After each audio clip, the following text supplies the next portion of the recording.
ഞാൻ പറഞ്ഞു തരട്ടെ പ്രാർത്ഥിക്കേണ്ട എങ്ങനെയാന്ന്.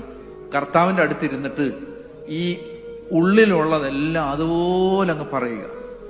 അതിന് പ്രാസവും വ്യാകരണവും ഭാഷയും അതിന്റെ വാക്യങ്ങളും അതിന്റെ ഭംഗിയൊന്നും നോക്കണ്ട നിങ്ങൾ. അഖിലാണ്ട കടാഹങ്ങളെ സൃഷ്ടിച്ച അണ്ടകടാഹങ്ങളുടെ പരമ്പൊരുളായ വിധാതാവായ ദൈവം തമ്പുരാനെ, പഞ്ചഭൂതങ്ങളുടെ ആകത്തുകയെ എന്നൊക്കെ അതൊന്നും പറയണ്ട. അപ്പൊ അതുകൊണ്ട് ഞാൻ പറയാണ്, അവനവൻ അറിയാവുന്നത് പോലൊക്കെ പ്രാർത്ഥിച്ചാ മതി. ലോകത്തുള്ള എല്ലാ പ്രെയർ ബുക്കും വാങ്ങിച്ച് കാശ് കളയരുത്. ഒരുപാട് നമ്മുടെ യങ്സ്റ്റേഴ്സ് പ്രാർത്ഥന വെറുത്തത് എങ്ങനെയാണെന്നറിയാമോ?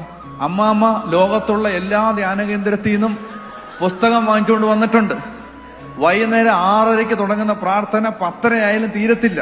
പ്രാർത്ഥിക്കേണ്ടത് പുസ്തകത്തിൽ ഇങ്ങനെ ലോകത്തുള്ള എല്ലാ പ്രെയർ ബുക്കിലുള്ള പ്രാർത്ഥനകളല്ല. പ്രാർത്ഥിക്കേണ്ടത് നിന്റെ അവസ്ഥ കർത്താവിനോട് തുറന്ന് പറയുക. അറിയാവുന്ന പോലെ പറഞ്ഞാൽ മതി, കർത്താവേ, സഹിക്കാൻ പറ്റുന്നില്ല,